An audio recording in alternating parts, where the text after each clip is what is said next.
gente viene de a gotitas, terminaron tarde los talleres, pero les voy a presentar a la doctora Elizabeth Phillips, pero le dicen Beth. Ella es profesora asistente en el Departamento de Psicología de la George Mason University. Eh, ella trabaja en el Departamento de Psicología en el grupo de Factores Humanos y Cognición Aplicada. Recibió su PhD en Psicología Experimental Aplicada y Factores Humanos en la Universidad de Florida Central y completó su trabajo postdoctoral en la iniciativa de robótica Human-Centered Robotics en la Universidad de Brown. Su experiencia radica en las interacciones humanas con robots, sistemas autónomos y tecnologías relacionadas con la realidad aumentada y virtual. Estudia cómo podemos diseñar estos sistemas para que sean mejores socios y compañeros de equipo para las personas en el futuro cercano. También tiene un interés en cómo los robots y otras tecnologías están cambiando la forma en que interactuamos con el mundo y entre nosotros, incluyendo el futuro de las relaciones humanas.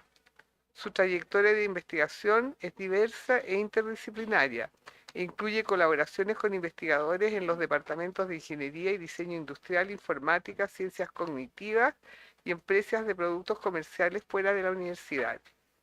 Es co-creadora de la base de datos de robots antropomórficos ABOT, una colección de imágenes y datos sobre robots con apariencia humana del mundo real. ABOT fue creado como un recurso para permitir una investigación sistemática, generalizable y reproducible sobre los efectos psicológicos de la apariencia humana de los robots. Dejo con ustedes a Beth. Beth, you're very welcome. Okay, and there's the ticker. Thank you. Could you pull up my PowerPoint slides, please? Thank you. Perfecto. Yeah, thank you. Hola a todos. Many apologies that my Spanish is not better to be able to do this presentation in Spanish. Despite many years of studying Spanish in school, I am not very good at it. So, apologies. But thank you all for being here today, and thank you to the organization, the Women in AI organization, for inviting me here. I will say I've only been here in Chile just a few days, and I think it's a wonderful place, and I can see that there's a real excitement around these topics. There's an excitement around getting women and young girls involved in STEM, and also asking hard questions about who should be represented in the space and what kinds of things we should be thinking about. So thank you. Chile so far seems like a really wonderful place to live and work, and I would be very honored to come back. So thank you. So without further ado, I'll go ahead and get started. I did change the title of this talk a bit today from what I originally submitted several months ago for things I'm going to talk about. Thankfully, we will talk about those things. But I decided to talk a little bit about larger perspectives on human-machine trust because I would like to, if we get there, open up the floor to ask you a little bit about your perspectives or invite you to think about maybe how we should think about some of these spaces a little bit differently. So without further ado, we'll go ahead and get started. So this is a picture of me. I wanted to open up and be a little bit lighthearted with the type of presentation I wanted to do today. I wanted to start a little bit with some of my background because it's subtly different than I think a lot of people's background, perhaps, in the computer science and robotics space. So this is me, this is my lab. And I also wanted to tell you a little bit about George Mason University, where I come from.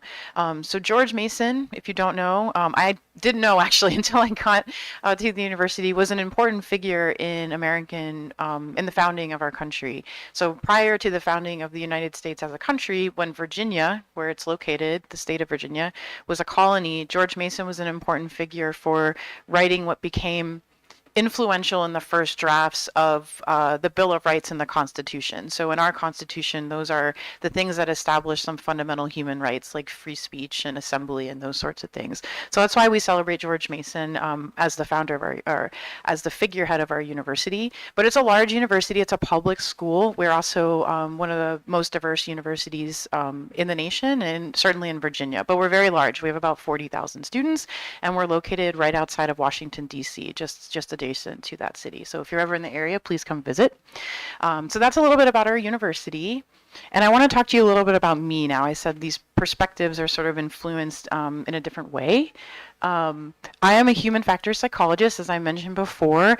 People ask me all the time as a psychologist, like how do psychology and robotics go together? Well, human factors is a special sub-branch of psychology. Sometimes it's called things like engineering psychology or maybe cognitive engineering in the EU. Sometimes you'll see it referred to as applied ergonomics. That's also part of our field. But in general, we are the types of people that study how humans and machines interact, or how humans use technology.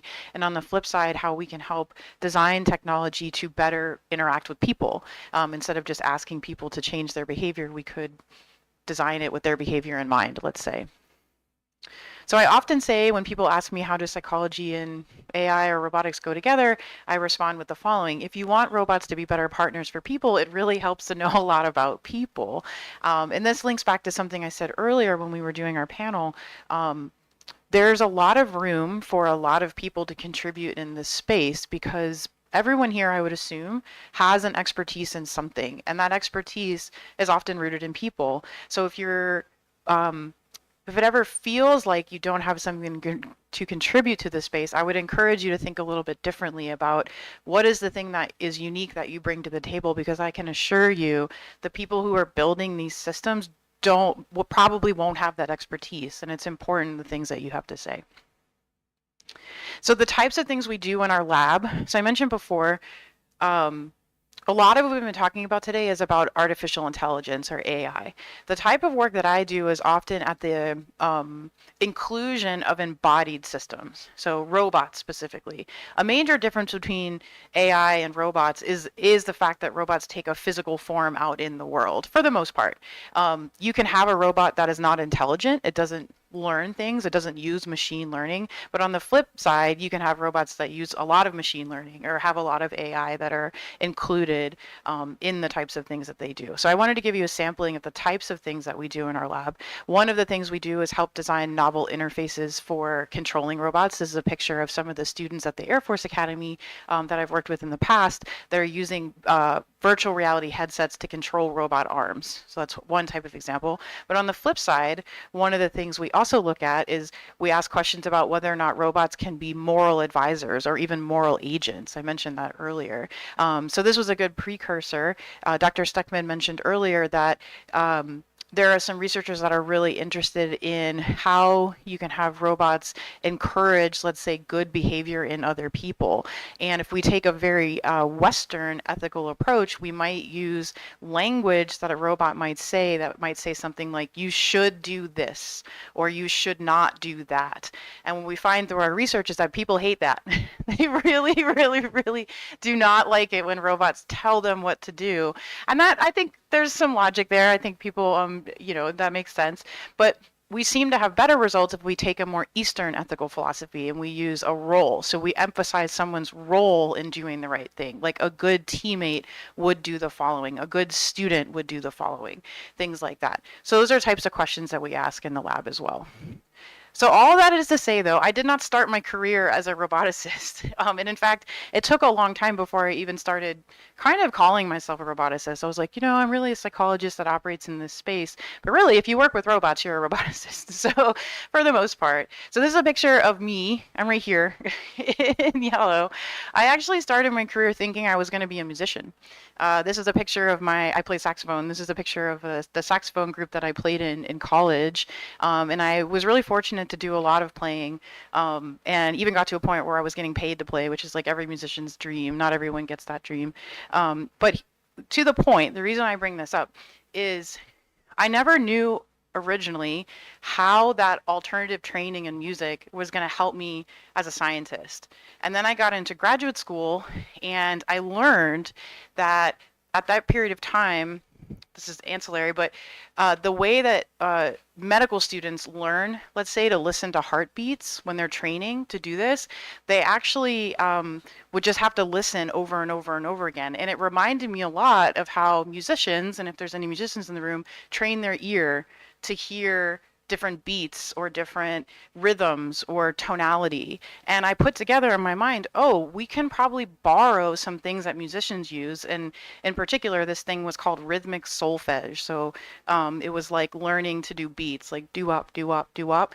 And that sounds a lot like lub dub, lub dub, lub dub, which is how our hearts sound. So I started saying, oh, we should put these two things together. So the point is, again, to you all, I want to just reiterate, you never really know where some of that background that you think isn't directly applicable right now might be applicable later. So I just encourage you to keep thinking about that. You are worthy of being here, and your ideas matter, and you never know how they're going to make a huge difference down the road. So here's an example of one of the first things that I started working on as the human side of human-robot interaction. This is a picture that I took in my lab when I was a grad student many years ago now. And one of the things that we were interested in studying was when people are controlling robots, like this one here. So you can imagine on a much larger scale, people might be sending these robots into locations to scout locations or look for other people in the area. In this case, they were looking for different military vehicles in the area. And a lot of the images that come back from the robots are very occluded. So there might be things obstructing what the vehicle they're looking for looks like. So we were really interested in what are the types of people that might be really good at this task. So the image in the middle is part of a perspective taking task where you ask people, what do you see in this image? And in fact, it's called closure speed. So the faster that people can do the task of identifying what the image in the middle is, it's predictive of how quickly they'll be able to identify this tank through the lens of this robot. So I'll ask you to think about it for a second. What do you see in the middle? Any thoughts? Yeah. Oh, like an overhead view? Oh, interesting. Like a topography map. Interesting. Does anyone, I like that answer. Does anyone see like a horse and a rider? No, okay. It is a little occluded. So this could be like the top part, like the knight, and they are sitting on the horse roughly. It is a little occluded, so sort of a trick question. But we found that that is a skill that people have or can be trained to have. And again, in the space of robotics, and we're thinking about human-robot interaction, we also need to be thinking about the people. So we were looking at, again, correlating people that are good at this task with being good at this task, which was kind of interesting. So that's how I fell into the field, actually. And I was given this job because I was a musician. I didn't mention that.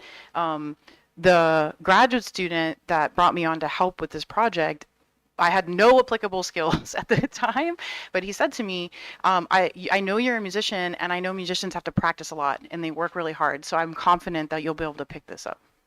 Yeah, it was really nice. So thank you, Joe. Okay, so here's another image. So I just want to, before we get into really the deep research stuff, define a little bit what I mean about human-robot interaction and talk a little bit where the field is going. So these are two images that were also AI generated, and they're funny, and you can recognize that too because oftentimes the lettering looks a little off.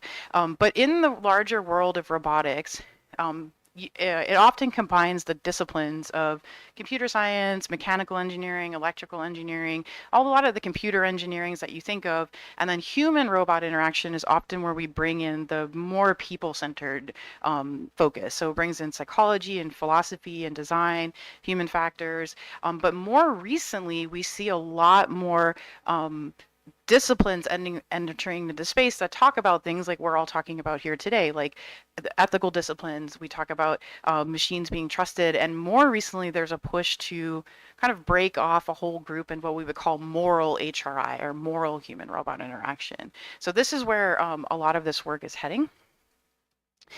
So that's a lot of background about me and how I got to this space. And again, I share it because I hope it to be encouraging for all the people in this room that maybe needed someone to tell them that. But for the remainder of this talk, I want to outline how it's going to go for everybody. I want to talk a little bit about morally trustworthy machines and how to get there, and specifically through an avenue that we call norm competence. I'll do just a deep dive in some of the research work, so I'll show you graphs on slides and help you understand what's going on in those graphs. And then end the talk with talking about some of these additional perspectives through my career that I've sort of come to realize come up that I would not have anticipated unless I started engaging with the community. All right, let's get started. So I want to talk a little about, so what is a norm competent machine? When humans collaborate, we find that they strive not only for reliable behavior and competent behavior, they also strive to work together in ways that are morally and ethically sound.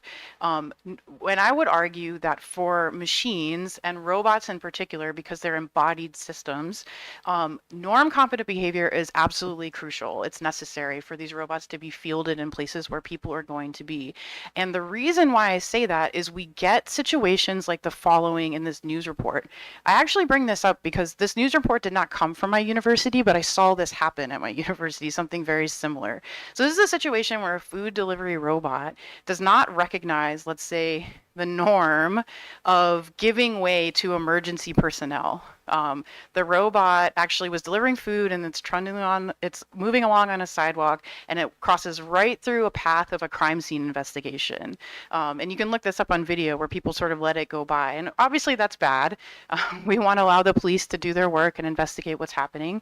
And at George Mason, I saw something very similar where there was an emergency happening on campus, the fire department was there, and we have food delivery robots on campus that look like this. And all of the students had made way for the fire trucks to address the emergency, and the robots just trundled right up next to them, getting in the way.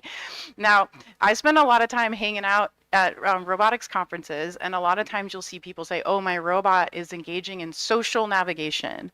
And what they mean by that is they're not running over other people.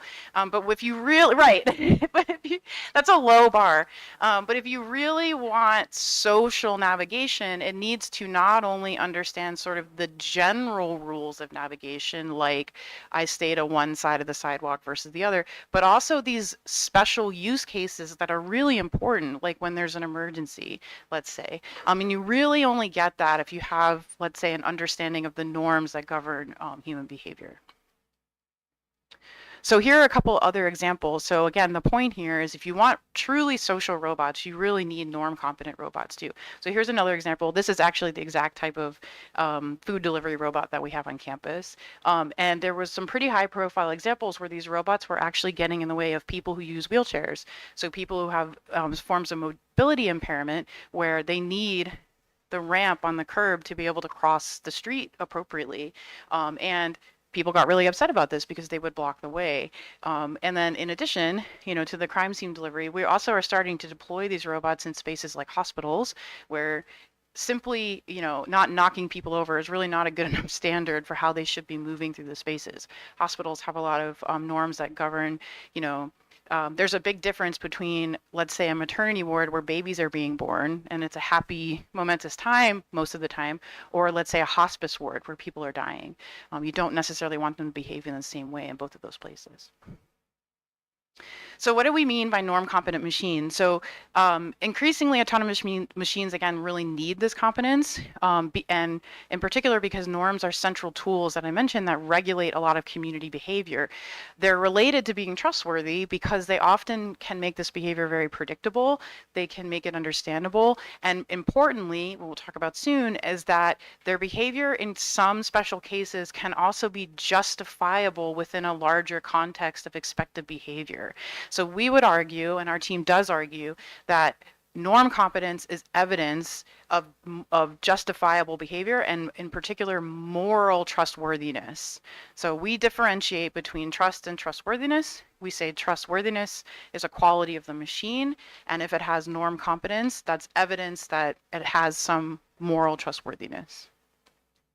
So what is a norm? Just as a recap, in case anybody needs some help with this one. A norm is an instruction to perform in a particular context, some particular action, and importantly, it's situated in the community that people exist within. So other community members also that perform that action, and importantly, they demand other people perform that action. So if someone, let's say, doesn't do it, they violate the norm, other people will speak up about it. So in the US, line cutting is very much discouraged, and if you cut someone in line, you can expect other people are going to say something to you about it.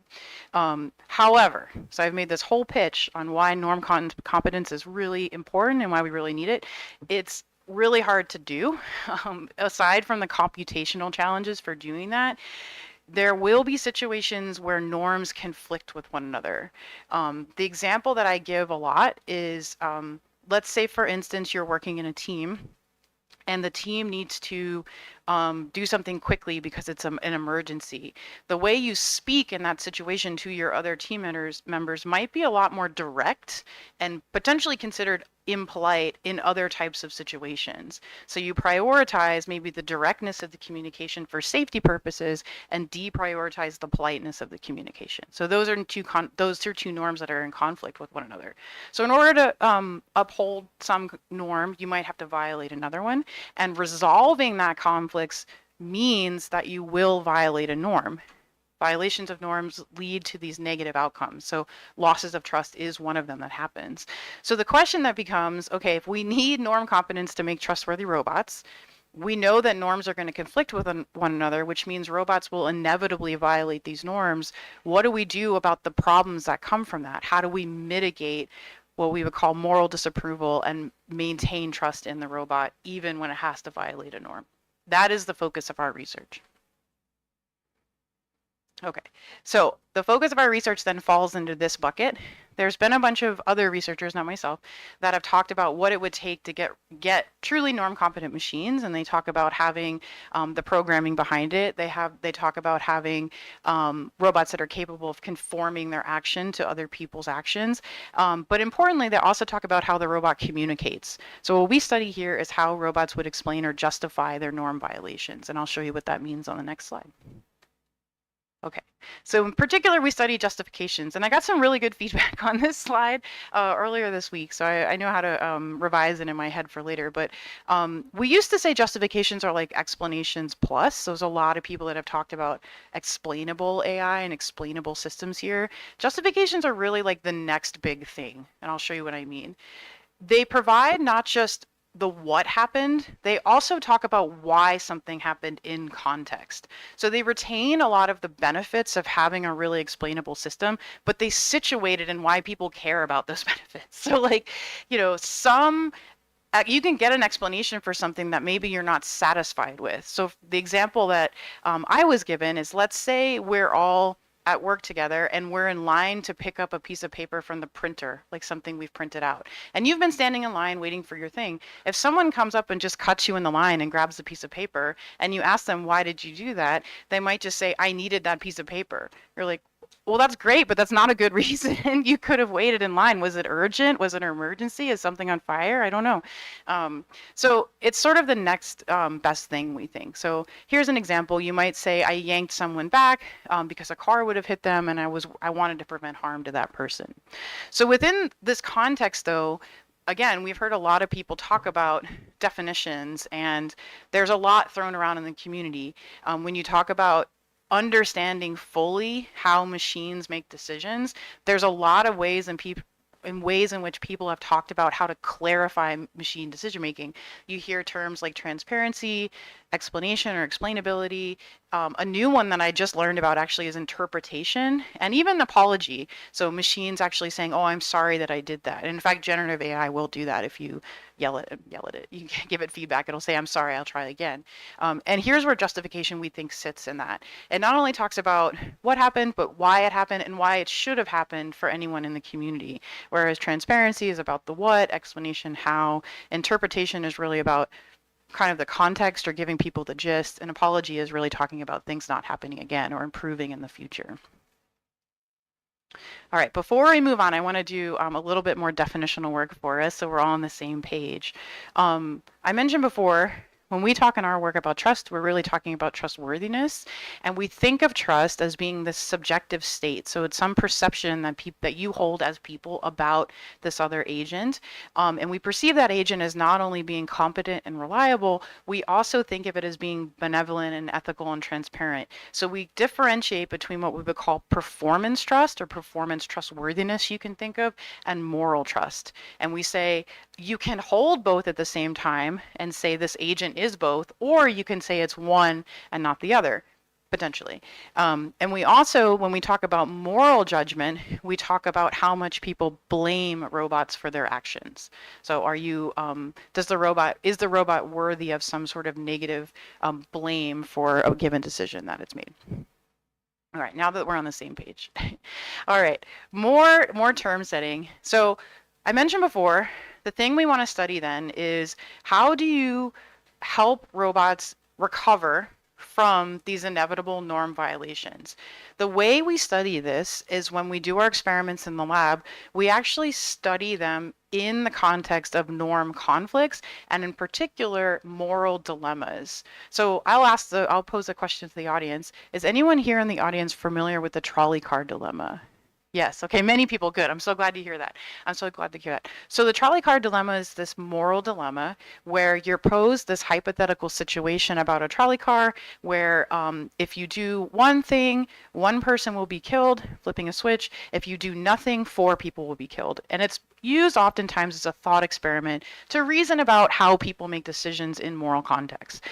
They happen to be very good for our research because either choice to resolve the dilemma is a norm violation. So we don't use a trolley car dilemma, we use some of our own, but I'll show you an example next. So here's an example. This is a shortened form. This is one that we created, and it's about a space context. So in this particular dilemma, your job is to imagine that there's some AI-enabled Mars rover, and that rover needs to decide whether it needs to return to base with a contaminated soil sample. This soil sample contains potentially first-time evidence of signs of life on Mars. However, if it returns to the base, it'll make the astronauts sick because it's contaminated. If it does not return to the base, it'll lose this important scientific evidence. So the two norms we're weighing here are safety for the astronauts versus the importance of this scientific discovery that presumably we've invested a lot of time and money into. So here's an example of a moral dilemma. So I'll ask you to think about what you might do should the robot return to the base or should it not return to the base. Hold that in your head. All right. So I'm going to orient you to this graph a little bit because it helps just define the research context a little bit more. But this is a list of similar moral dilemmas that we've used in our lab. So these are ones that we have created for this research purpose.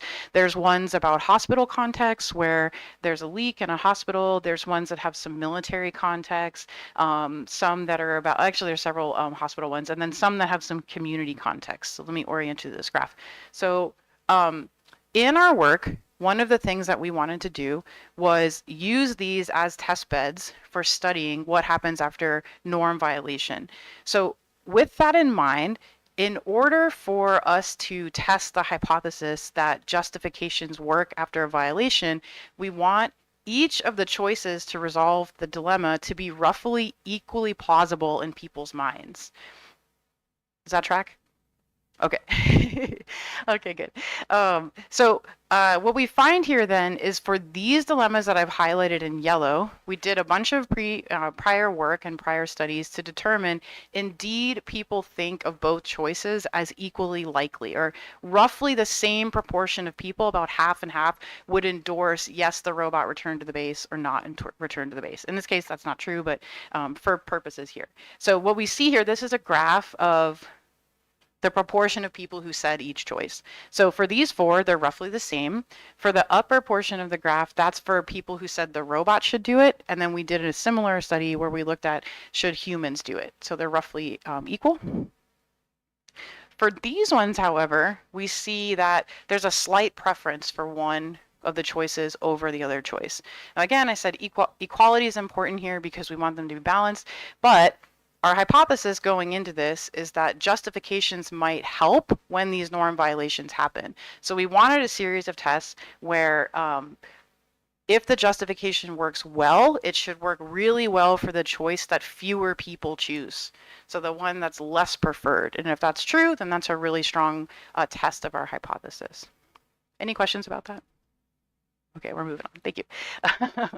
All right. So, and these ones, these two, I'll just highlight this last piece, these are ones that have the most difference between what people think humans should do, the choice humans should make, and the choice that robots should make. So we've made these dilemmas actually available. They are available currently in English, but if you have an interest in using them, let's say in your research or with your students, etc., you're more than welcome to have them. They're available online, and I can certainly talk with you more about that. So now I've set up, okay, what we mean by trust, what we mean by moral blame, and the test beds that we use to actually do our work, and what we mean by justification.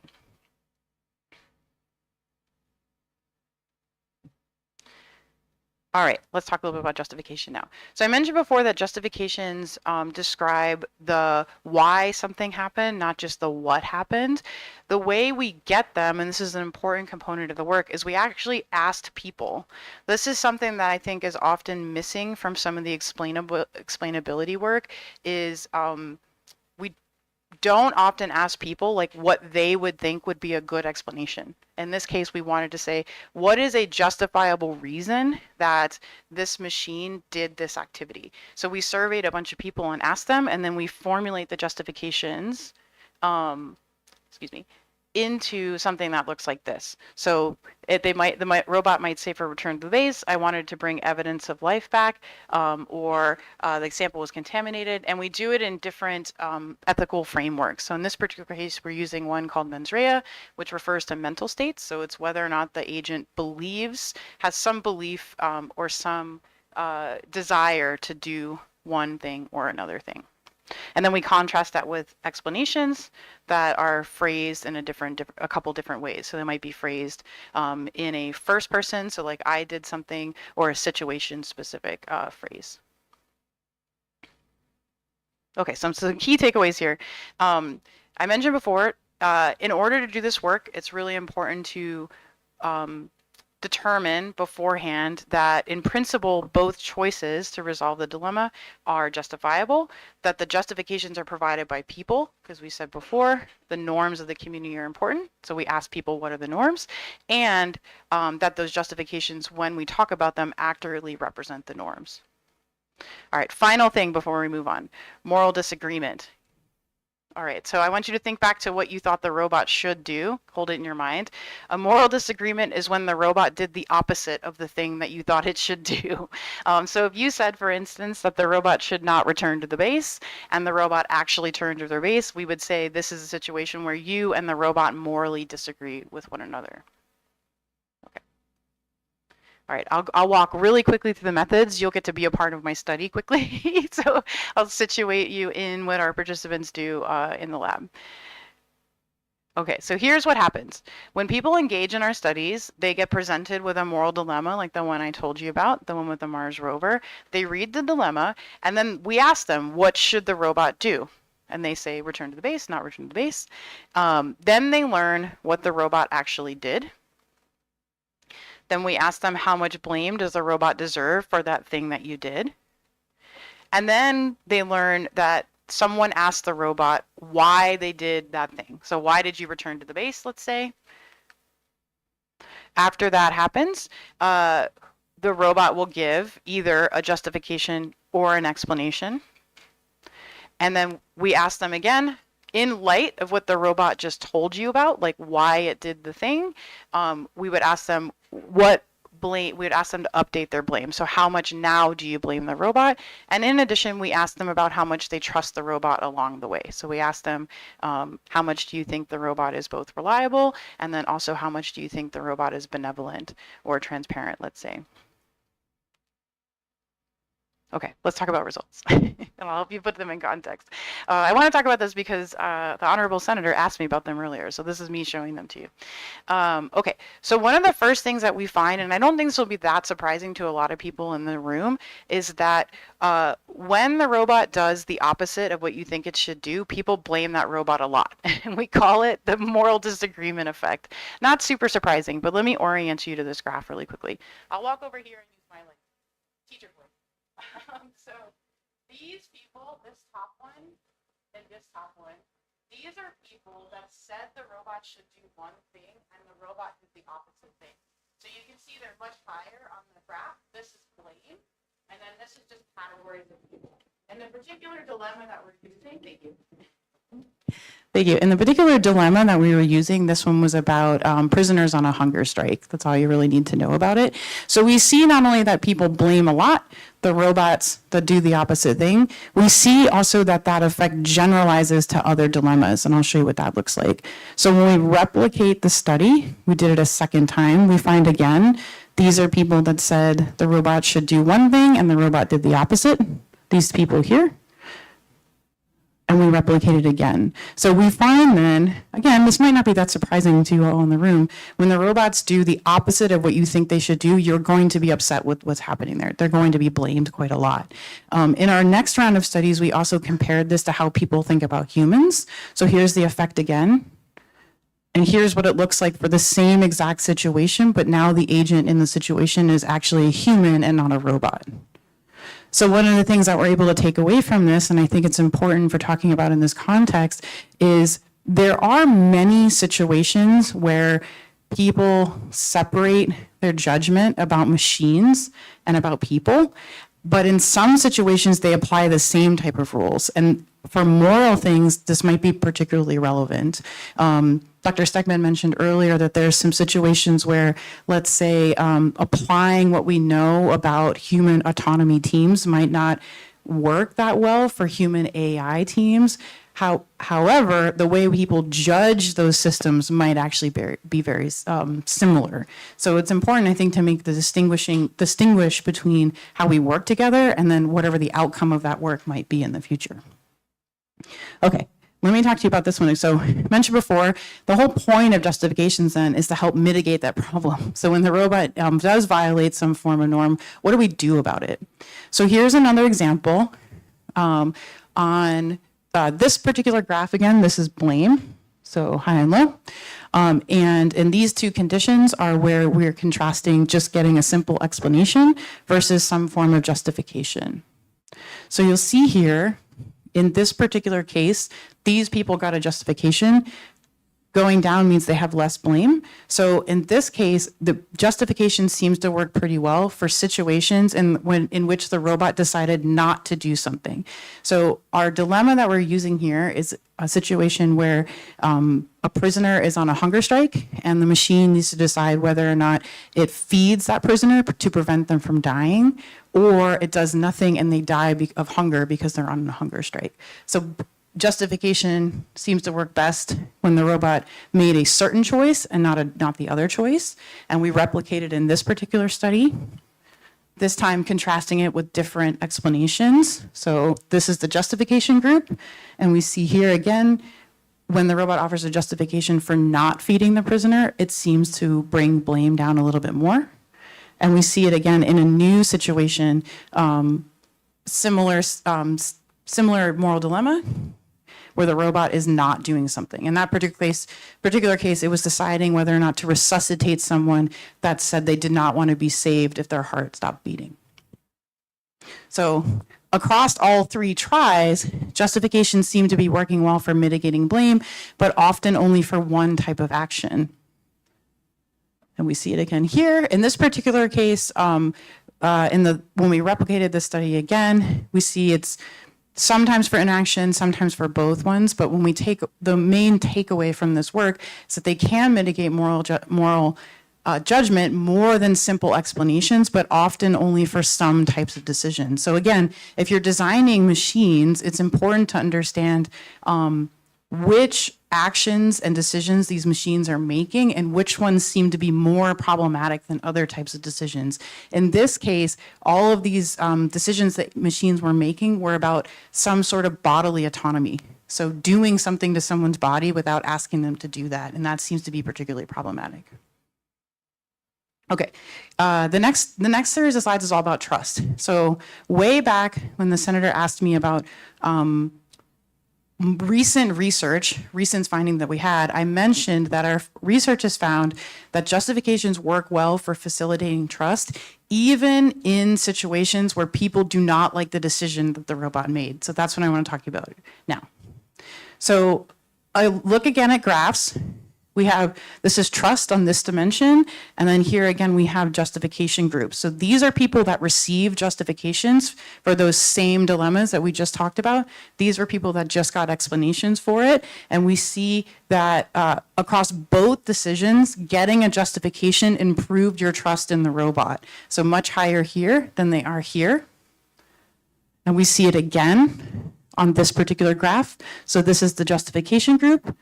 And again, in a new study, this is also the justification group. So let me point out for you, though, these were the decisions that on the prior graph had a lot of blame, were much higher blame.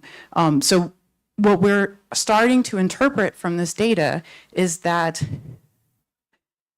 justifications can help you separate your thinking about these agents. You can separate your judgment of particular decisions that the agents make from the agents as decision makers. So even if you don't like a particular decision that it made, it's giving you some evidence that it is morally trustworthy because it's providing you information about why it engaged in the action, not just what action it took. All right, last set of slides with graphs, I promise. So I mentioned before, we also investigate this under conditions of moral disagreement. So when we look at the data again and we say, we want to look at people that said the robot should do one thing and the robot did the other thing, and we say, yes, they are in disagreement with the robot, or no, they are not in disagreement with the robot, or excuse me, not in agreement with the robot. So in this case, again, these are people that are in disagreement. The robot did the opposite of the thing that it said they should do, and they received a justification. We see that even though people maybe trusted it less than when they were not in disagreement, they're still much higher on their trust score than the people who just got an explanation about that particular decision. And we see that this holds when we look at it for moral things. It doesn't necessarily separate for performance, which means that people see what the robot did as not about the reliability of the actual agent. They say, okay, it just did a thing. It has nothing to do with its capacity as a machine. It has a lot more to do with the way it thinks about, or at least tells me it thinks about its decision making. And all of this is to say we saw it twice. So we did it in the first study and replicated it in the second study. I'll skip through this one.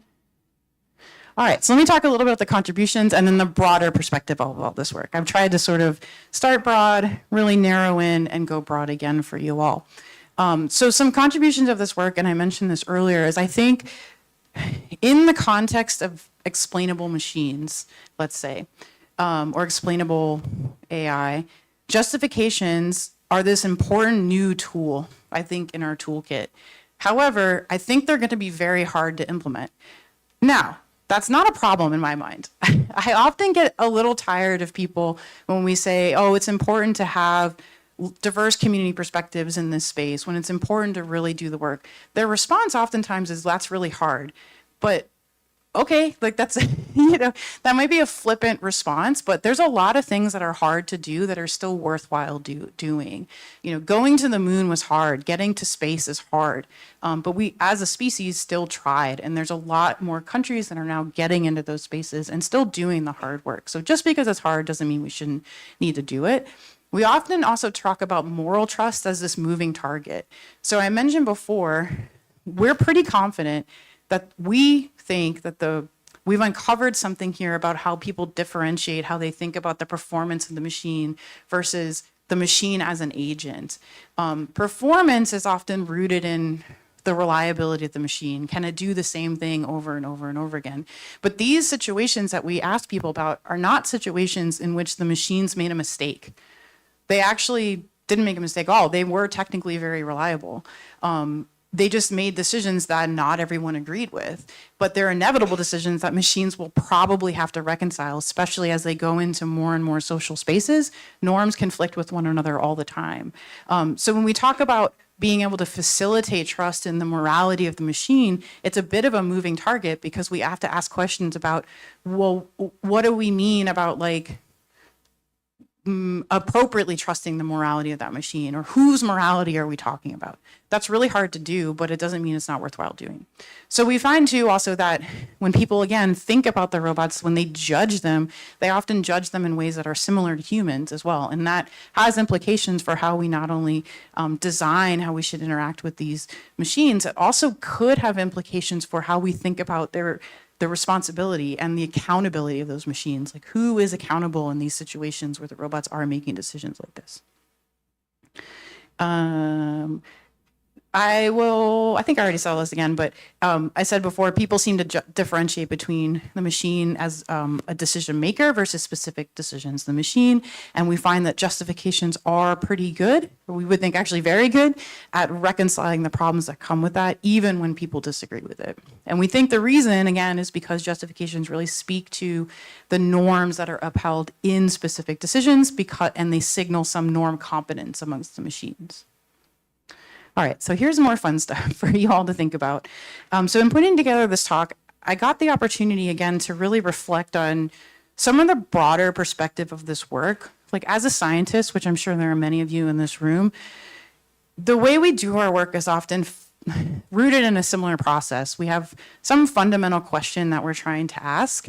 We have to constrain the question and our methods for answering it to be able to have control and rigor and those sorts of things. And then we're able to show nice graphs like this and talk about how we think they generalize and why we think it's important and those sorts of things. But over the last couple years of doing this work, I started to think a lot more about which perspectives are kind of missing in the conversations about this. And I'm hoping this inspires you to think more about it too. So the first one I want to talk to you about is whose norms? Which or whose norms are we really talking about here? I presented these results essentially, actually earlier this year at an ethical AI workshop that the Air Force was hosting. And someone said to me, and I thought this was a really good point, norms are norms, but they don't always represent what's best for a community. So to give you an example, it's a norm that women, let's say, are not in computer science. Right? It's a norm that many of the barriers of entry to computing for women have been about norms for women's role in society. And that's not a good thing. It's just because it's a dominant perspective doesn't necessarily mean it's a good perspective. So if you're rooting justifications in norms, how do you prevent the possibility that they were perpetuating some of those problems? There was an excellent comment about this earlier today about how these systems have a real possibility of just reflecting some of that bias that are inherently there. So I don't have a great answer to that question. One potential answer that I was given that I think is a good way to start actually has to do with maybe presenting justifications relative to people's role. Like I mentioned earlier, when the robot might say a good teammate might do something when it justifies its behavior. So let's say that Mars robot could say something like, I don't know, like a good scientist would want this information. I don't know, something, I just made that up, but something off the top of my head. So if you root it in a role, maybe it's less likely to perpetuate some of that bias, but I'm not sure. I would encourage you all to help me think about that. Here's another one. This one actually got me. This was the same workshop, actually. I find oftentimes when we talk about trusted AI or trustworthy machines, we're often really focused on the outcome. So what is the outcome that machine is doing? So some decision or some process that's happening. But we don't talk a lot about like a pipeline of trustworthiness or of the pipeline that gets you to trustworthy AI. So let me give you an example. If you know anything about how AI is created, there's a lot of data that's, let's say, scraped from the internet. But at some point in time, a lot of that data has to get annotated, so labeled in some way. And the people who do that annotation are often very low-wage workers in places that have very few protections for workers. So the question becomes then, can you really call this machine trustworthy if it takes advantage of the labor that does the work to provide the machine the decision-making capability, right? So we had long talks about this at the workshop that I was at recently about, could you start to think about trusted AI as really being some sort of pipeline from data acquisition to labeling to its deployment and computation. So you can imagine algorithms that don't take into account like full perspectives about something, or they don't take into account community values or those sorts of things, to it be embodied. So you don't want a robot that blocks the path for people that have to use wheelchairs or other mobility aids. And you can also think of the back end. Can you give people the ability to opt out of a system? Like, what does it mean to be forgotten by a system? There are many that I think I would love to be forgotten by, and I don't know very clearly like how that's possible. So we thought about it as, okay, can you think about some sort of pipeline? Some relevant analogies that you might think of is even for many places where our food comes from. Like, we have certifications that say that like food and goods are fair trade certified, ensuring that the people who created them supposedly, are paid fair wages and those sorts of things. So there's a lot of reasons that you might want to think about whether or not something is trustworthy from beginning to end rather than just the end. And I want to point this out here because I thought it was so hilarious. When I talked about this at that workshop, I got a little pushback on it. And I bring it up here for you all because I know not everybody here like is a necessarily computer scientist. You might be some other form of scientist entering a space for the first time. And when I talked about this, the thing about data acquisition and body systems, et cetera, the response I got was, that doesn't sound very mathy. Which I thought was hilarious because really anything can be mathy when you think about it. Because, data acquisition, let's say, or data annotation, you could really ask the question like, were the people paid fairly? Yes or no? That can be binary, 1-0. That's math to me. But I think what this person really wanted from that workshop was for people to tell them how you formalize in a machine what ethics are.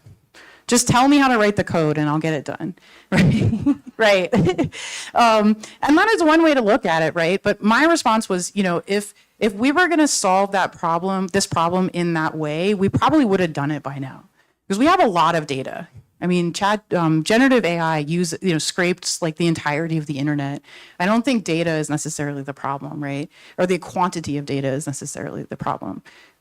So I did push back on that. It doesn't necessarily have to sound very mathy. It can just be a new idea that no one's ever thought of before, or an interesting analogy, like the fair trade certification. I thought that was a really interesting analogy to apply to this space. Okay, last one. Another question that has come up along the research, and this was one that one of my students really helped me understand a little better, was when we talk about trusted AI or trustworthy machines, I think it's important for us to say trustworthy for whom? Different users, quote unquote, of these machines have different needs or have different ideas for what it means to be a trustworthy system or a trusted system. So for instance, if you, let's say, have a robot in your home that helps you clean your home. I have one that helps me clean my floors. There are many people that touch that system. There's the people who designed it. There's the people who designed the computing of it. And then there's me as just sort of a passive user of that system. So the people who designed it might say it's trustworthy if it doesn't run over my cat, right? And it doesn't harm my cat. But if I find out that that system is recording everything that happens in my house, that's a different story. And that actually has happened. Recently, iRobot that makes the Roomba, the vacuums, got in trouble for this like pretty recently. It was recording people in their homes without them knowing about it, right? So to them, though, the system works fine. It works as intended, right? But for me, I'm a user of that system. It's not trustworthy to me. So when we talk about this, I feel like often we're not really taking into full account the people who experience these machines like out in the world that maybe didn't opt into that system. They're just bystanders in the world. And I think we have to think more holistically about for whom are we talking about it being trustworthy. All right, so the last slide here, and I don't know where you are in time. I know that the organization here is a wonderful organization, the Women in AI organization. There's a couple more that I would encourage you to go to. This one is a little more focused in English, womeninai.co, but this is a really good one for if there's any students in the room, the Women in Robotics group. They actually have a Slack channel that you can join and participate in, and they'll answer questions that students might have, or they post job announcements, and you can talk to the women that are engaged there directly. And at George Mason, our university, I'm really fortunate to be there, is really pushing hard for more responsible AI to be part of the educational experience there. And they've even developed short courses and certificates and things like that that people can enroll in and get a little extra training. Even if they're not a student today, they might be tomorrow. All right, I'll leave it there. I just want to say thank you so much. I feel like oftentimes the vision of a scientist is this older man sitting in an armchair, like coming up with great ideas all by themselves. But if you are a scientist or a designer, you know that that's rarely the case. Like, science is really social and you do it in teams. And I will say for everyone here, the word scientist in English was invented to describe women. Prior to that, the terminology was man in science or man of science, and they didn't have a good word to describe women doing that. So by definition, women are scientists. And I just want to bring that point home. So thank you so much for your attention. I appreciate it.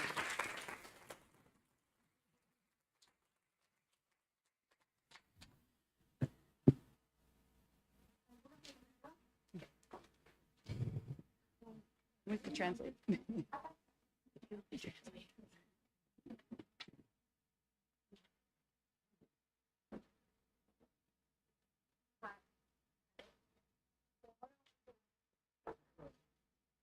I don't think her mic is on. Hello, hello? I can use my picture. Thank you. We are on the verge of a new society behavior because we are entering to the first generation of people who are birth and form with the cell phone in their hands. And what is the norm and the behavior for us? I am 50, okay? Let's bring that out.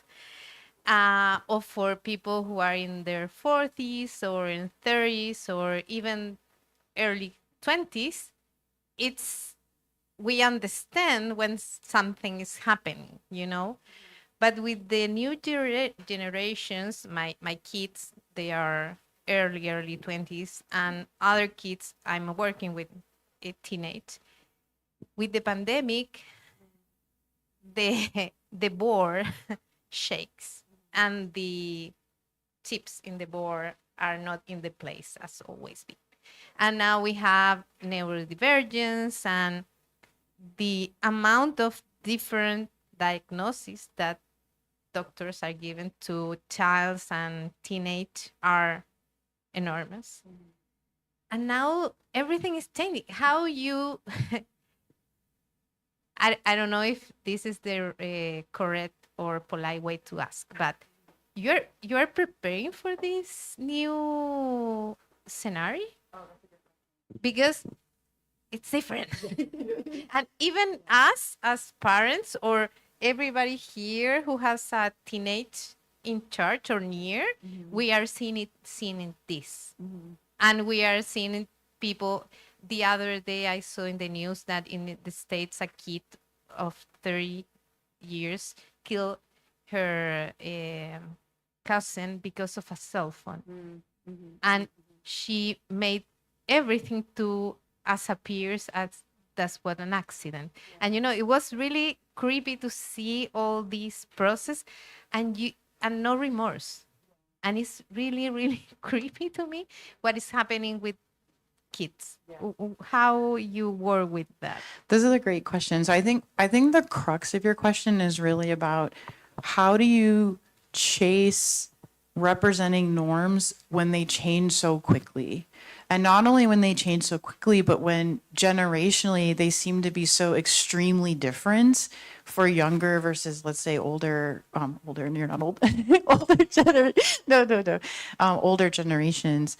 And I have kind of a two-part answer. Like, one's a very technical answer, but maybe not satisfying. And the other one is maybe like my own, like, kind of personal answer. So from a technical perspective, there are researchers and some in our group that are working on, from a computational perspective, like, how might you teach a machine norms? Because one of the beauty and challenges of using that approach is every culture is different. Like, norms can govern not only countries and cultures within them, it can even govern like teams and small groups, like groups of just a couple people. So theoretically, then that's a lot of norms to learn. So they are working on, like, how can you have a machine learn it, like, both passively from observing behavior and also be taught it explicitly, where people say, I want you to tell me how you might do something, and I'm going to give you feedback. It takes time to do that, right? It takes a long time to do that, but it's better than no approach, I would say. I do think it's a good approach. At a minimum, it's because you can have it be adaptive for lots of different situations, like having one robot, let's say, that we create in the US and just deploying it in Chile without any consideration of what makes Chilean special and unique is, in my opinion, not a great idea. You raised that question earlier about how, how it's problematic. And I agree with you that, like, we rely on companies to tell us what the thing needs to be instead of asking people what we want from the system. And I agree with you, that is a problem. So that's the technical answer. There are people who I know, and our group is ancillary related to that. They're working on how would you teach a machine to do this, because theoretically you could have it learn in a lot of different communities. From a personal perspective, though, I think the bigger question that you're really asking is, like, how have the use of these technologies manifested in problematic side unanticipated consequences that we just didn't think about? And kids are a really important one. I think in the US in particular, many companies got in a lot of trouble recently. Facebook was a big one, for essentially, not caring much about the fact that kids who use those systems a lot were starting to show greater levels of depression and anxiety, and young girls having a lot of self-image problems about their body and those sorts of things. And to be honest, a lot of those companies did not do much. They did enough to get the government off their back. Yes, they did enough to sort of say, like, oh, we're doing better, but not really enough to do any meaningful work. So I think for me, I would love to see a use case where some of the things that I get to talk about here actually get the ear of people that have the ability to change them. So it was so nice to see your senator here today, like, actually engaging in this talk, because I was shocked. I speak for myself. I don't speak for the U.S. government, but that would never happen in the U.S. It just wouldn't. They would be the one taking all the space in the room. They would be the one lecturing everybody else. So that's not a great answer. I recognize the distinction of the problem. I don't have a lot of great answers for, like, how to solve the problem, but thank you for asking it.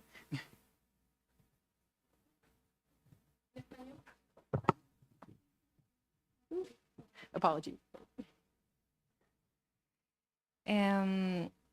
Moralmente, ¿qué piensas del impacto en el empleo de los robots? Vi una estadística que un robot reemplaza a 1000 trabajadores. Y la otra pregunta es, ¿qué te parece la idea de cobrar impuestos a los robots? Como un incentivo, ¿cierto?, a los empleadores para que también no despidan tanta gente. Yeah, I love this question. So thank you so much. Listen to the translator. Thank you so much for asking this question. I think it's a really good one. I study robots, like, kind of broadly, but do think a lot about this problem. So the problem was about, what do I think, morally speaking, about robots that are replacing workers? And at least in the US, the types of workers that are being replaced are often the ones that are most vulnerable. So they get paid the lowest wages. They don't, because in the US, our healthcare system is tied to our work. That also means that they're at risk of losing all of their healthcare, retirement benefits, all of those things. Those are real problems.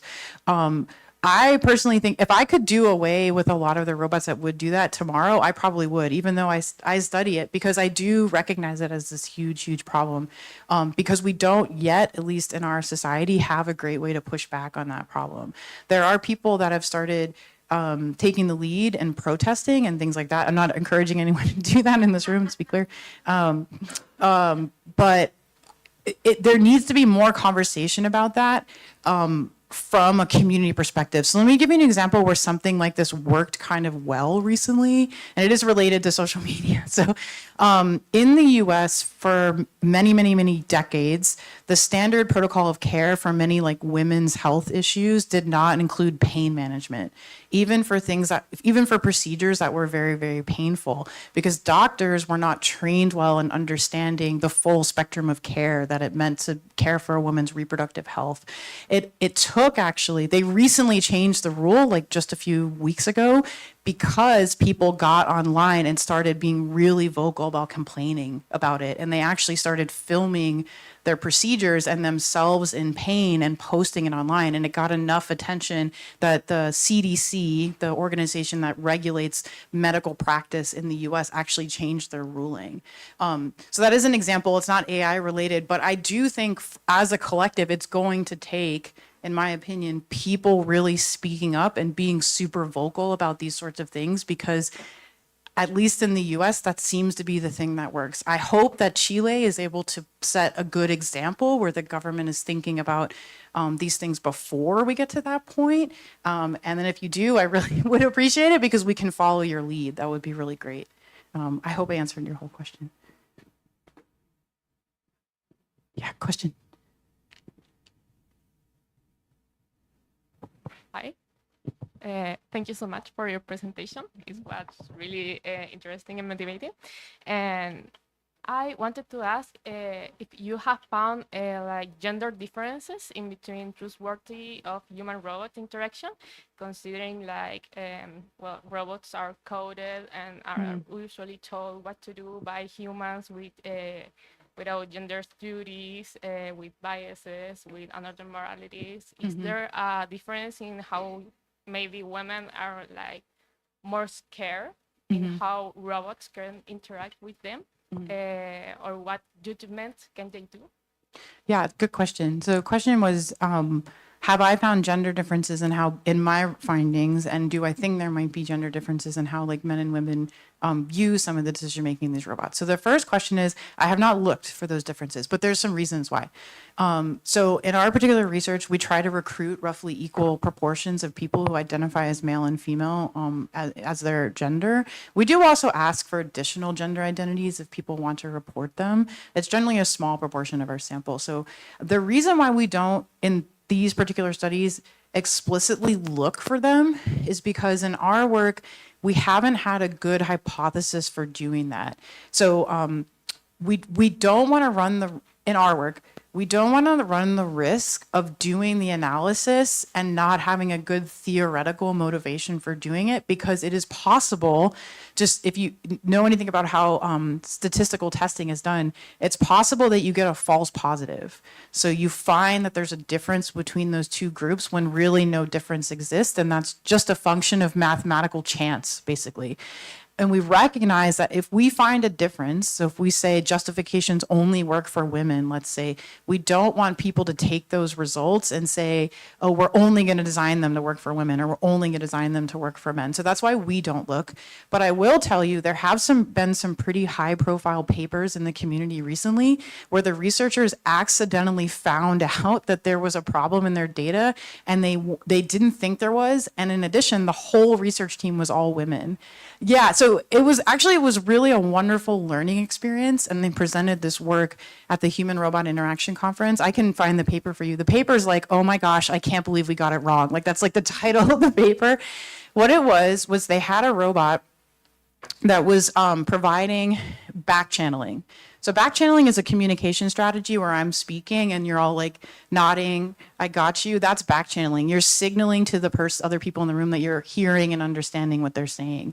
So they were developing a robot that could back channel, so it would nod its head, those sorts of things. And they were looking at, I don't remember exactly the outcome, but like whether or not it worked well in particular context. And what they observed, and it was just anecdotally, one of their research assistants who was helping them conduct the study noticed that the robot did not back channel as frequently to the female participants that came into the study as it did the male participants.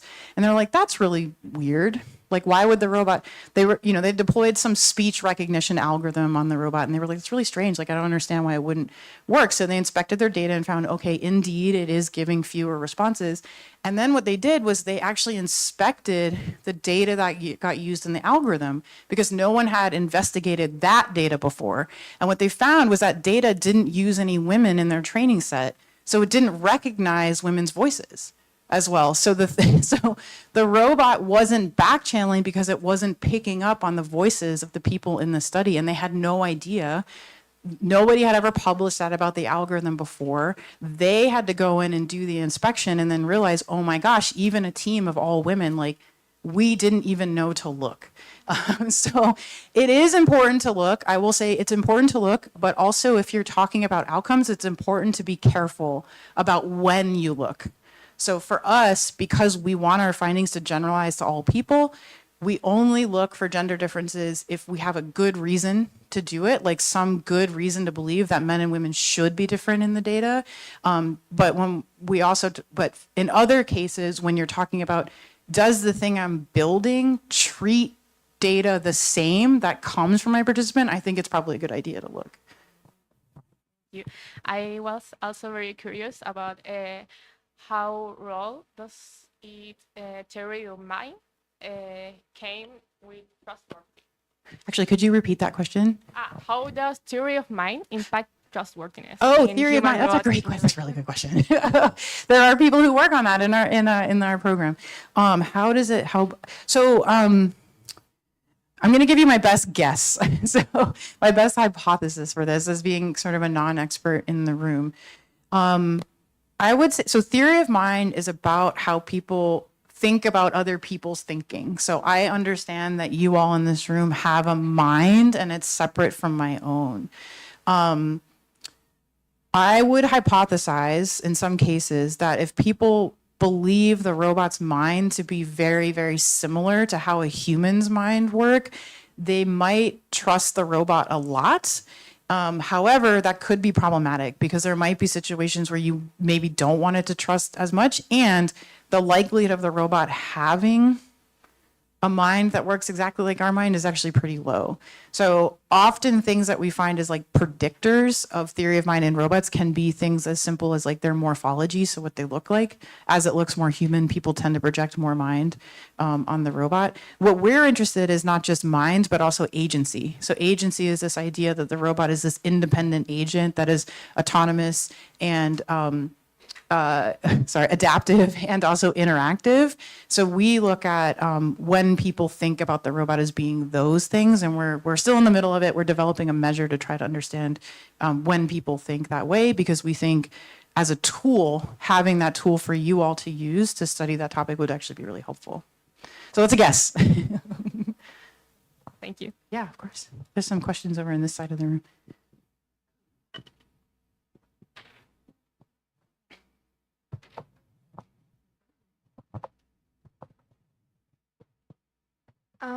Hi. Speaking of truthworthiness, for you, what does it mean to trust a robot, to let it do things by itself, or for us to do things with it? And do you think there is a correlation between its autonomy and our control? Is it okay? So what do I think between, it's okay, it's a good question.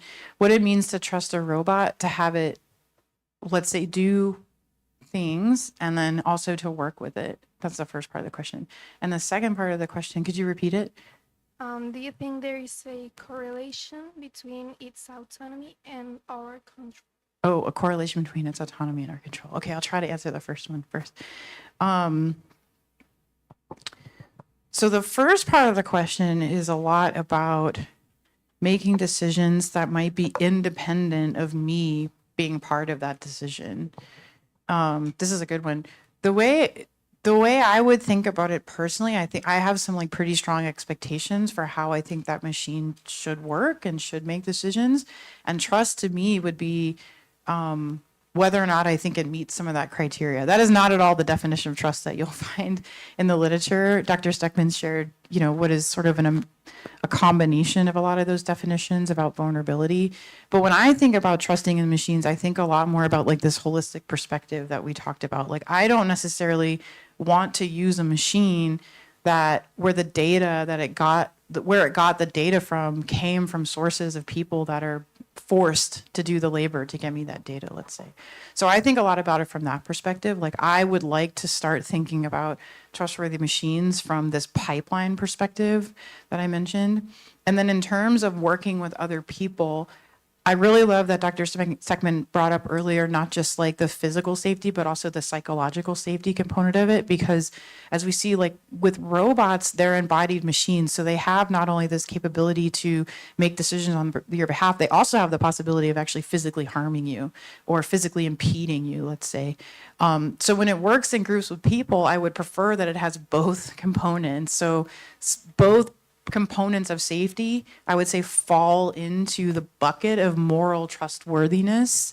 And I would think that those are important for working in groups with like in a team with me. I want all of those things. Good question. And then correlation between autonomy and control. This is a really good one. I mean, autonomy, at least from the scientific perspective, is a spectrum.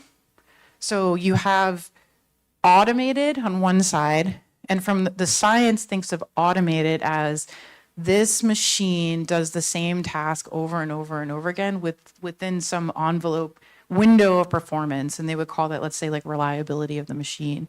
And then it moves up into autonomous, which is it has the ability to do many things over and over again. And it could also have the ability to learn to do new things, like in a new way.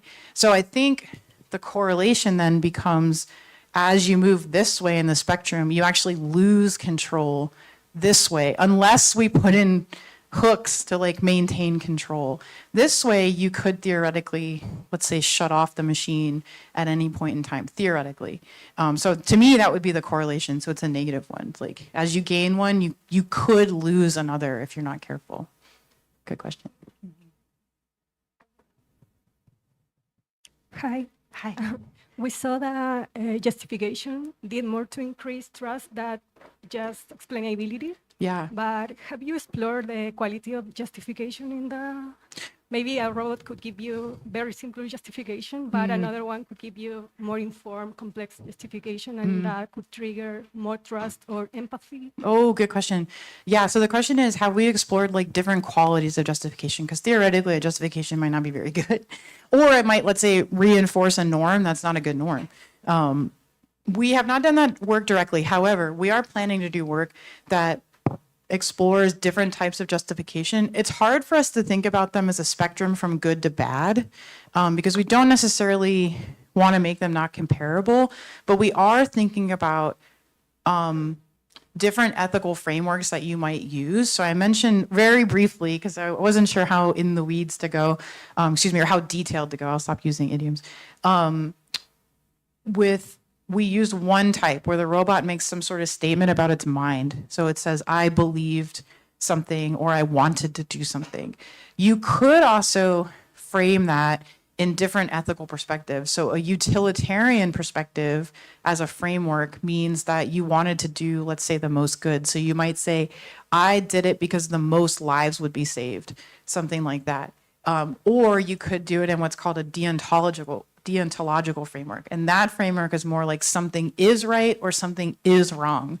There's not really a gray area there. So it would say, like, it is wrong to take a life. You must save a life, something like that. So we are doing a study where we compare those. So we compare all those different types, because I think it's possible that we might start to find the boundary at which they work and don't work. So utilitarian perspectives, I think, might be harder for them to work well because people, when they make some people, not all, most people don't, when they make decisions, often don't make such cold calculations. Like, they're not always trying to get the best utility out of something. Like, something isn't always right just because it's the like gains you the most. It could also just be the right thing to do.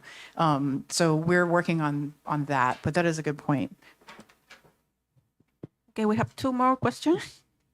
En español, por favor. Oh, yes. Leí hace algunos pocos días que una inteligencia artificial se reprogramó superando los controles de seguridad humanos. No sé si lo leíste. Y alteró su propio código. Entonces, era de la empresa japonesa Sakana. Algo a lo que muchos tememos sucedió. ¿De qué manera se preparan para ello? ¿Cómo abordarlo? Oh, that's such a good question. So the question was about a recent. The question was about a recent report that the company was reported that an AI was able to retrain some of its programming to exceed human control over that programming. And what do we do? What do we do about that? That's a really good question. This is a good one. This is an area, actually, I'm not 100% surprised that it came from an industry perspective and not like a academic or government perspective. One challenge of being an academic, it's often in criticism, is that we work very slowly on projects because we're scientists, and scientists often want to think very critically about actions they take before they do it. And the similar criticism comes from government because they're often very slow to enact laws and things like that for similar reasons. But industry has this interesting capability to run very, very quickly into technologies like this and develop them without any of those safeguards or controls. And this was something we were talking about earlier. I think as a society, as a global society, we're at a really interesting turning point where I think really hard conversations need to happen about the speed at which we deploy some of this stuff. And again, there was a comment about this earlier with the graph that was shown and just the reduction in differences of these major leaps that we've had. So OpenAI, when they released ChatGPT a few years ago, kind of did that without any notification. Like, I had seen presentations from their research group at different conferences and stuff, and I was like, wow, they're getting closer. It looks, that's really interesting. And then all of a sudden it was unleashed upon the world, right? So what happens oftentimes in these industries is they get released on people, and then they figure out all the ways that they harm people, and then they iterate on it.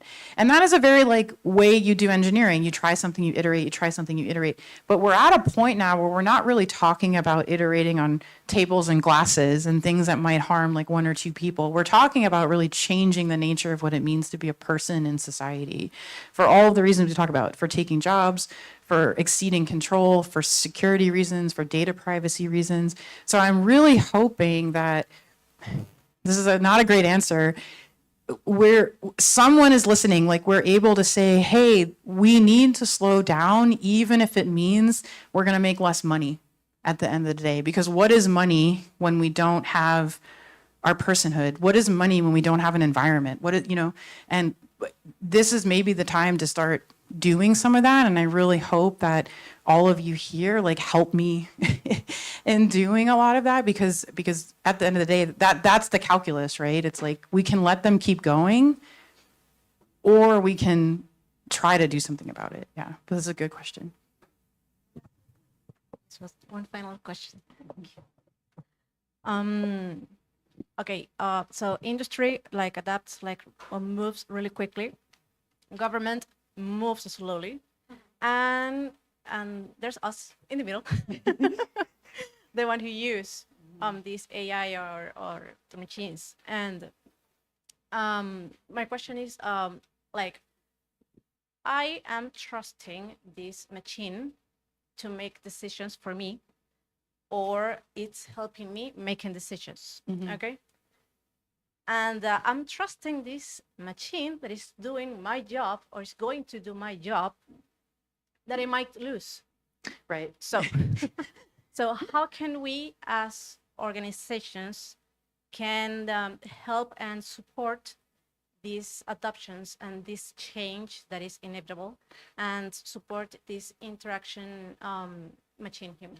That's a good question. So yeah, just to recap, helps my own thinking. The question is really about, the speed at which things are happening and the use of some of these tools. So some of them are helpful, in preparing talks and preparing writing for first drafting things. Like you want to use the tools that are available to you, but you know full well that actually these tools might be the things that are replacing your work at the end of the day. So you have this dilemma, let's say, about what you should do. So the question is like, how do we prepare for this? What do we do for this? And I'll have a kind of maybe a two-part answer. One of the things that I've talked with other organizations about with the speed problem, like how we do things quickly, it might take a really serious reimagining of the way we do our research. So for instance, like if in the US, if I write a grant and I'm interested in getting it funded, like, I have to send it in and apply and then wait for it to get reviewed. And then that takes time. And the time from when it goes in to when you get the funding can take almost a year, 6, 9, 10 months, which is a long time to be able to respond to something. But when you're trying to keep up with the pace that industry is doing things, you'll never keep up at that pace. So I've tried to encourage, and I don't have a great answer, tried to encourage like how we can rethink some of the mechanisms that we use that enable research. Like, is there a faster way to get through that pipeline? Like, is there a way that you can partner together with certain groups that would get you through faster while still maintaining the review process as a process that's necessary? Because right now it's all reliant on people and they have other jobs and like they're overloaded with those jobs. And in addition, as a researcher that works with humans, I have to make sure the work I do is ethical. I'm not going to harm them physically or psychologically when we do this. So we can't remove that piece. But we also have to think about, can we do it quicker? Like, does it mean smaller amounts of money for shorter amounts of time? Does it mean freeing up faculty time to do different types of things? So that's one answer. It's only from a research perspective. From the other perspective on like how to prepare for these things, it's also kind of two-part. Like, I think it's important for people in the workplace to have an open mind about how these tools are used and like encourage you to use them when you think it's appropriate for you, but also be talking about the real world consequences of this. So there are some places in the US that have tested out things like universal basic income, not in this context. They've tested it out for people that are low income, so supplementing their income with just money that comes frequently so that they can support their standard of living. As we start to remove people from jobs, we need to rethink, like, do we tax machines for removing people out from jobs? Do we tax industries that use them? Or do we actually supply them with more support from, let's say, the taxes that we all pay, the government, like a basic income? So those are things that I think will take more push from us as a community to have people actually engage in them. So not a perfect answer, but that's stuff that I see, like, there are early traction on things that could be useful in one context that we might need to think about applying to a different context. Thank you. La última, muy cortita. The last one. These are such good questions. Thank you so much, everybody. ¿En español? Tú nos decías que esperabas que alguien nos escuchara, ¿cierto? Pero no estará en nosotros la tarea ética de tener claridad de a qué nos exponemos cuando usamos la inteligencia artificial, cuando le entregamos datos. ¿Crees que es más rápido la regulación? Nosotros en Chile tenemos recién lanzado en mayo una política de inteligencia artificial. Estamos en camino a una legislación clara, como lo decía el senador y Romina en la mañana. ¿Pero crees tú que eso también podría detener la investigación o el trabajo en inteligencia artificial? Eso es todo. So the question was about what do I think about the path, like policy being like the right path. To be perfectly honest, I think policy in many cases is the right path. I would get pushback from that and saying that in the US, like, we have a spectrum of people who believe that we should, have more or less policy about all sorts of things. And by policy, to be clear, we mean like laws and regulations for what you can and can't do. And that tends to swing as new people are elected into the US. But I often think this is a place for policy to really step up, because it seems to be one of the things that's really important for keeping industry working within a bounds that we can deal with. That is not to say that all industry is doing bad things or should be punished or those sorts of things, but I do think the US has been a little too slow, and part of it is because our culture has a strong ethic, let's say, of letting industry really drive innovation, and that has been important for many, many reasons, but I do think we're at a point where we need to maybe rein that in a little bit. So I would say I'm very encouraged by Chile, like having a policy coming soon, and I think there are other countries that have been like real leaders in the world for doing this, and I hope that the US can use it as a model, and if it works well. But I absolutely think I'm one of the people that like wants more regulation on machines, not less regulation on machines, because I think we are actually at like a very critical turning point where we can make a huge difference in what comes for people's lives next, and it is actually gonna take policy, I think, to do that. Again, these are my views. Okay. Thank you so much. Thank you very much, Beth. Sonia is going to.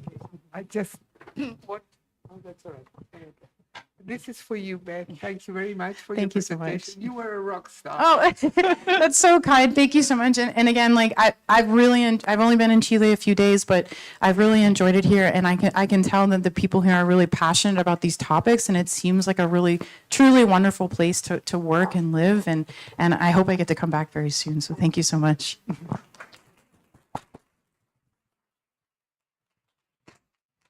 Ok, thank you, Beth.